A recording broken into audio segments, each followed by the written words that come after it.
Kyle Kulinski responded to a Dave Rubin video with a pretty short, but I think it gets across and gets to the point in response to a Dave Rubin clip, which I talked about yesterday. He decided to respond to that. It is a pretty disgusting video, as I had discussed yesterday. Basically, the video is he's speaking with this dude who Maxime Bernier. I think he's Canadian, and he's asked a question about whether or not there are strains of what he says is ethno-nationalism in Canada, because as we are aware, all around the world there is a rise of far-right parties, basically in every country. I think even in Spain, in their most recent election, the far-right party's representation in parliament went up. So it's definitely on the rise, and there are definitely ethno-nationalism. There definitely is ethno-nationalism on the rise. And Dave Rubin, who is a self-deemed classical liberal, which is basically no different than libertarianism, essentially the same thing. One of the people that he cites as his thought leaders is Deidre McCloskey, who is literally a Milton Friedman protege, literally. So, classical liberal, libertarian, basically the same shit. And he's going to sort of talk about that here. I want to show you the clip before we get into what Kyle said. Check it out. Do you guys have a strain, we're seeing in Europe now where there's nationalist parties, that there does seem to be a strain of sort of ethno-nationalism or something that has a different racial connotation to it. Do you guys have a strain of that in Canada? Because it seems to me that I think what's happening, and we're starting to see it here, is that if the good liberals and the good libertarians and the people who just want to live and let live, if they don't start making some advances against this radical leftism that's moving, there's going to be a lot of people that break in a bad way. Yeah. And in a weird way, I wouldn't be able to blame them. Yeah. And I say that as someone that has no racism in my own. Yeah. But they would be left with no alternative as they watch their country crumble. Do you have any of that in Canada? No, we don't, and it's good news. But at the end, that's why we must have this discussion. Yeah. And I don't fear to have this discussion. For me, there's no political correctness.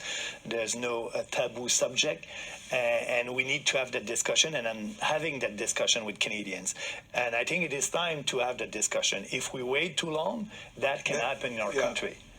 Right. So there you see Dave Rubin sympathizing with people who end up being ethno-nationalists, which basically means that, I want to kick out every other race in my nation because I believe in a country, a state with only my own race. That is what that is.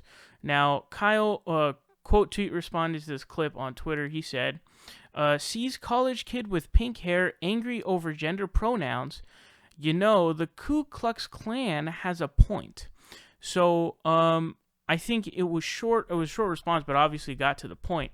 And it's very obvious to see where he's going with this. And when you saw in the Dave Rubin clip, what he says is, the live and let live people, if we don't make some serious gains, those same people are going to, turn into ethno-nationalists. And I almost can't blame them. What? How does that work? How do you go from being live and let live to live and get deported if you don't match my skin color? How does that work? And so any sort of ethno-nationalist state, in this context he's talking about Canada, any of these kinds of countries like the US or Canada where you're trying to make an ethno-state, it's obviously legit impossible without means of violence, and that is obviously just outright racist if you are going to be kicking out people of other races from your own nation, because that implies that you are superior and that's why you want them out. No discussion about that, point blank, that's it. So what he's trying to say here is, how could you possibly go from point A to point B here, where you go from, there are these people who are SJWs in Canada or whatever, and so the response to that is, now I'm going to be sympathetic towards these people who have been experiencing these SJWs or social justice warriors or whatever you want to say. Now, Dave Rubin says that there are people in Canada who are these far leftists, and the people who are the live and let live crowd are, victims of them, basically. So what that either means, I don't know whether or not Dave Rubin is trying to cite these people as being far left in the context of this made-up idea of gender, where if you are, I don't know, believing in 56 genders, you're a supreme leftist of some sort, when that doesn't even come into the spectrum in there, into how many genders you believe. But, or if he's talking about their actual, like, anarchists or tankies or whichever far left ideology you want to bring up, because there's obviously a lot of them. But I don't know whether he thinks that they're communists, whether he thinks they're, anarchists, tankies. I don't know which out of those two groups he's thinking that they are. But obviously the idea that the people in Canada are economic Marxists of some sort is stupid. And I don't think that's what I really, really hope that that's not what he's talking about. Because if he is, that is unbelievably untrue and ridiculously stupid, to the point where it doesn't even really warrant a response, to be completely honest with you. Because obviously the policies of Canada are just, social democratic. That's it.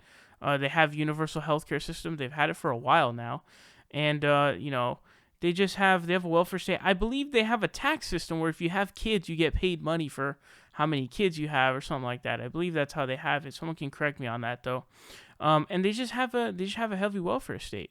So obviously that's not true. So I'm going to assume he's talking about the whole SJW thing, which is ridiculous, because the response to these supposed SJWs who are, saying there's 56 genders or whatever, there's no way on God's green earth you see that and respond from the perspective of the people that he's speaking of turning into ethno-nationalists, or from the perspective of Dave Rubin going from, supposedly being in opposition to racism or whatever, which I assume he is, to now sympathizing with those same thoughts because they reacted to some SJWs. That doesn't make sense. And this is legitimately the worst thing I've ever seen from Dave Rubin, point blank. It's literally the worst thing I've seen from Dave Rubin ever. And, I think Kyle is calling it out here, as it obviously is stupid. It doesn't make any sense. It's utterly ridiculous. But I have to tell you this, okay? And I touched on this in the video I did where I covered the actual clip in and of itself. But what I was trying to get across is there's this really dumb idea among certain people like Sargon of Akkad, where the real problem and where the solution lies and the bedrock lies of the alt-right and sort of getting them to sort of, die off or whatever, is that, these SJW leftists need to stop calling them racist, because that's how you turn into an actual racist. Like, that never made sense to me, because it's not coherent. It doesn't make sense. The idea of somebody being called falsely, by the way, falsely a racist. Let's say you're not even in the slightest like that, right? And then someone falsely deems you a racist. How the fuck would you then just turn like an actual racist? How does that work? Okay, either you were always racist, or that would never happen because it's not a coherent thing that makes any sense even in the slightest. So that idea is really stupid in and of itself, and I know that that's something that Sargon says to sort of, I don't know why he does apologies for that kind of far-right stuff. I don't know why, because he's beefed with them a lot. But anyways, we know what Kyle's opinion is on on Dave Rubin himself. We've seen him talk about him. He thinks he's a total dweeb and a moron.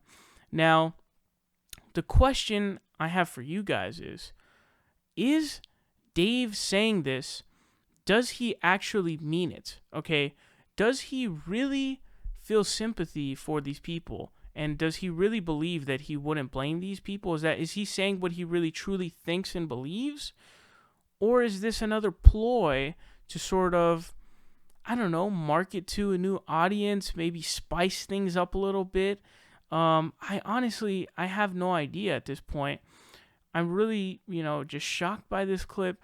And some people were saying, I saw some people saying that, he's just doing it to sort of make controversy and spice things up, and he probably doesn't really believe that. Well, the obvious response to that is, even if you don't believe it and you say it, that is unbelievably ridiculous and it's unacceptable, because if you are somebody to even, just falsely, as in it's not genuinely your thought, spout these kinds of ideas, you're still a piece of garbage, and it's still a really dumb idea that you're spouting. So, anyways, you guys know who Dave Rubin is, Coke sellout, and some people have been saying that, he drinks to sort of cover his sorrows about being a total fraud so he can sleep at night. I don't know if that's true. I guess it's a possibility. I really don't know at this point. But Dave Rubin, true moron.